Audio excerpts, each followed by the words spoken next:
Adding and subtracting radicals. Examples 1 through 3. So we'll call this example 1. I've got negative 3 radical 3 minus radical 3 minus 3 radical 3. As you look at this problem, all of the radicals are the same, so I'll treat these like variables. I'm guaranteed that my answer will have a radical 3 as part of a label. Now I look at the coefficients.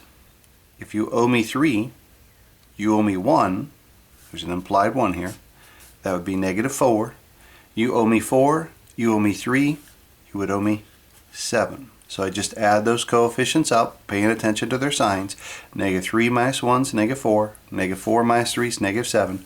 This gives me negative 7 rad 3. The radicals are treated like labels or like variables. Do a second example. Call this example 2.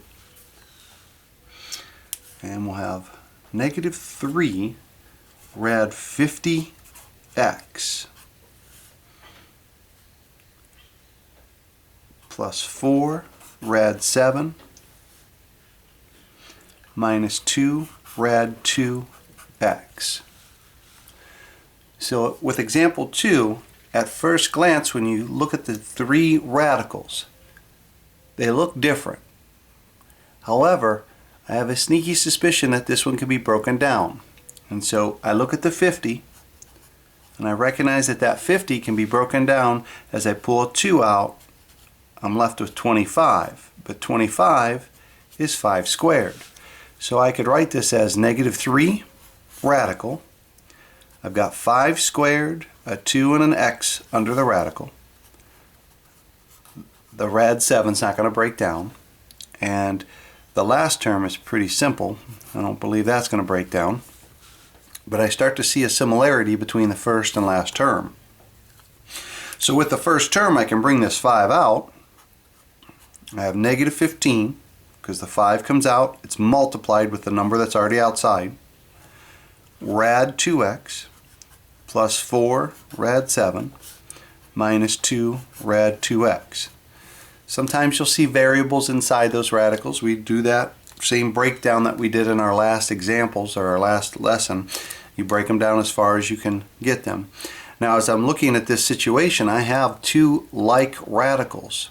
With these like radicals, like labels, I am permitted to add or subtract their coefficients.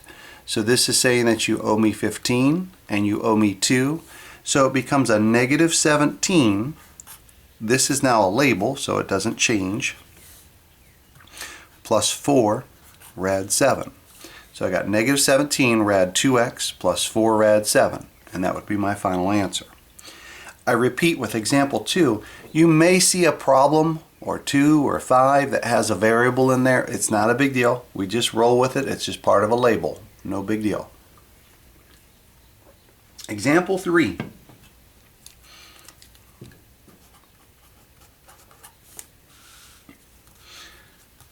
I've got a negative 4 square root 27 plus 4 square root 24 and a 5 square root 27. Let's go ahead and put a fourth one on there. Let me think for a second though.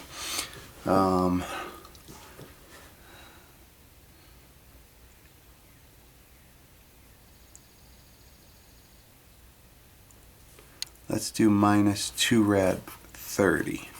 See what happens with that. So with these 4 radicals, you may be inclined to add these 2 because they're like radicals, but with those radicals I do recognize that they can be broken down. So as you go through any problem, your first step should be, can I break down any of the radicals? That's what you should be asking yourself. Can this be broken down? Can this be broken down? Can this be broken down? Can this be broken down? Before you add and subtract, break down your radicals. So I'm going to write this as negative 4 rad.